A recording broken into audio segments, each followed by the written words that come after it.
Public safety and control of anti social activities bill 2026 এর উপরে আলোচনা করতে দেওয়া।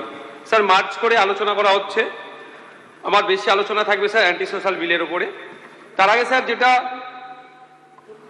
মেনটেন্স অফ পাবলিক অর্ডার, অবশ্যই এখানে কোনো অস্বীকার করার কোনো জায়গা নাই। জনগণের ট্যাক্সে সরকারি সম্পত্তি থেকে শুরু করে রাজ্যের সম্পত্তি যারা অন্যায় অনাচার করে, সে আন্দোলন বলুন প্রতিবাদের নামে যারা তছনছ করবে, অবশ্যই তাদের কাছ থেকে সেটা তাদেরকে তার ক্ষতিপূরণ দিতে হবে। এবং সাথে সাথে এটাও আমার আশঙ্কিত থেকে যাচ্ছে, এটা ইনশোর করা দরকার এক্ষেত্রে কোনো পার্সিয়ালিটি না হয়, নির্দিষ্ট নিয়মের মধ্যে থেকে এটা যাতে করা হয় সে অনুরোধ থাকছে।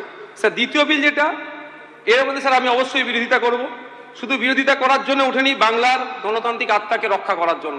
স্যার এই বিল সরাসরি আর্টিকেল 14, 19, 21, 22, 22/5 প্রত্যক্ষ পরোক্ষভাবে স্যার আক্রান্ত হচ্ছে। স্যার একটা আতঙ্কের বিষয় থেকে যাচ্ছে, এইটা কি দমনমূলক হাতিয়ার হিসাবে করা হচ্ছে? ভিন্ন মতকে অপরাধ হিসাবে গণ্য করা হবে? পুলিশের স্বেচ্ছাচারী ক্ষমতা কি আরো বেশি বৃদ্ধি করে দেওয়া হবে? কারণ আমরা দেখেছি আমাদের ওয়েস্ট বেঙ্গলে কাস্টোডিয়াল ডেথ বা কাস্টোডিয়াল কিভাবে অত্যাচার হয়েছে আমরা ভুলে যাচ্ছি না। গত 2 বছর আগে বারাইপুর পুলিশ ডিস্ট্রিক্টে এক সপ্তাহে 5 জন কাস্টোডিয়াল ডেথ হয়েছিল। সুতরাং এইটা একটা আতঙ্কের বিষয় থেকে যাচ্ছে। আশা করব জবাবি ভাষণে মাননীয় মন্ত্রী মহাশয় কথা বলবেন। দ্বিতীয় স্যার, এই বিলের মধ্যে বলা হচ্ছে পুলিশ কর্তাকে কেবল সন্দেহের ভিত্তিতে আপনার প্রিভেনশন, অ্যারেস্ট, ডিটেনশনের কথা বলা হচ্ছে। এলাকা বহিষ্কার এবং নজরদারির ব্যবস্থা রাখা হচ্ছে শুধু সন্দেহের ভিত্তিতে। সুতরাং এই সন্দেহ কাদের উপরে হবে? যারা বিরোধী মত পোষণ করছে না অ্যাকচুয়াল যারা গুন্ডা মস্তান তাদের? এটাও কিন্তু একটা প্রশ্ন থেকে যাচ্ছে স্যার। স্যার কারণ ইতিপূর্বে আমরা দেখেছি মিসা, টাডা, পোটার মতো অ্যাক্ট শুরু হয়েছিল যখন বলেছিল জনশৃঙ্খল কন্ট্রোল করার জন্য। পরবর্তীতে আমরা দেখেছি বেশিরভাগ ক্ষেত্রে রাজনীতির শিকার হয়েছিল সংখ্যালঘু হওয়ার জন্য এবং গরিব দুর্বল শ্রেণীদের উপরে বেশি আক্রমণ নেমে এসেছিল এই আইনের দ্বারা। স্যার এই বিল আমাদের যুক্তরাষ্ট্র পরিকাঠামোর কিন্তু আইন ব্যবস্থাকে দুর্বল করছে। ইতিপূর্বে যারা গুন্ডামি করে, মস্তানি করে, দাঙ্গা করে, মারামারি করে, ভয় দেখায়, লুট করে, তাদেরকে শায়েস্তা করার জন্য কিন্তু ভারতীয় ন্যায় সংহিতা বা বিএনএস ইতিমধ্যেই আছে। শুধু তাই নয়, পুলিশকেও বিশেষ ক্ষেত্রে ক্ষমতা বেশি ইউটিলাইজ করার জায়গা দিয়ে আছে। তারপরে এই বিল নিয়ে আসা তাহলে পারস্পরিক বা স্ববিরোধী হয়ে যাচ্ছে না তো? এটা আমাদেরকে ভাবতে হবে। কারণ স্যার এই বিলের মধ্যে যে নতুন যা মাত্রাটা যোগ হয়েছে সেটা হচ্ছে সুরক্ষা কবচ বা রক্ষা কবচ এখানে দেখা যাচ্ছে না। কিন্তু প্রত্যেকটা মানুষের রাইট আছে যে আমি সুরক্ষা নিতে পারি, আমি রক্ষা করতে পারি, কিন্তু সেটাই বিল থেকে তুলে দেওয়া আছে।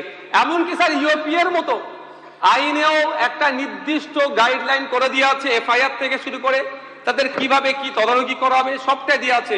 কিন্তু এক্ষেত্রে এইসবের কিছুই তোয়াক্কা করা হয়নি। স্যার আমরা যারা শিক্ষিত বেকার যুবক, কখনো প্রশ্নপত্র ফাঁস থেকে শুরু করে কখনো বেকারত্বের জ্বালাতে বা এই নিয়োগে যেভাবে নিয়োগ ব্যবস্থাকে যেভাবে ধ্বংস করেছে, আমরা অনেক সময় প্রতিবাদ করতে নামি, অনেক সময় পুলিশ আমাদেরকে তুলে নিয়ে যায়।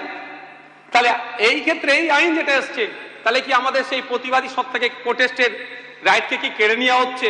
স্যার এটাও কিন্তু আশঙ্কার বিষয় থেকে যাচ্ছে।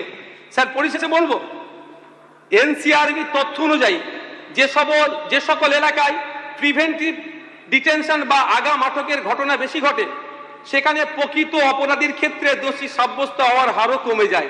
তা সুতরাং এক্ষেত্রে বোঝা যাচ্ছে যে প্রকৃত যারা দোষী তারা কোনো না কোনো ক্ষেত্রে প্রিভেন্টিভ অ্যারেস্ট বা ডিটেনশনের ক্ষেত্রে তারা ছাড় পেয়ে যায়।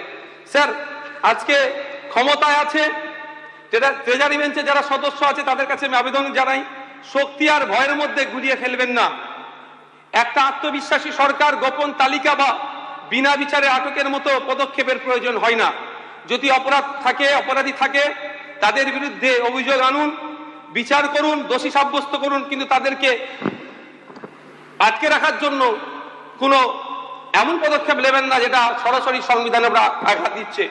স্যার আমি এই সদনের কাছে অনুরোধ একটাই করব, একটা জনশুনানির ব্যবস্থা করা হোক, যা এতে সিভিল সোসাইটি থেকে শুরু করে শাসক বিরোধী থেকে শুরু করে যাদের পরিবারের লোকজন কাস্টোডিয়াল ডেথ হয়েছে তাদেরকেও নিয়ে একটা জনশুনানির ব্যবস্থা করে এটাই সম্পূর্ণ করা হোক। অন্যথায় মানুষজন তাদের নৈতিক অধিকারের কথা প্রোটেস্টের কথা বলতে গেলে কোনো না কোনো ক্ষেত্রে তাদেরকে এই এক দ্বারা না তাদেরকে তাদের মুখ বন্ধ করে দেওয়া হয়, বা আগামী দিনে সরকার চলতে গেলে খারাপ ভালো থাকবে, সরকারের সমালোচনা করতে গেলে বা আলোচনা করতে গেলে এই আইনের অপব্যবহার অপপ্রয়োগ না হয়ে যায়, সেটাও আমাদেরকে নিশ্চিত করতে হবে। স্যার, পরিশেষে আবারও বলবো, এই আইনের বিবেচনা করার জন্য সিলেক্ট কমিটিতে প্রেরণ করা হোক। ধন্যবাদ স্যার। ধন্যবাদ।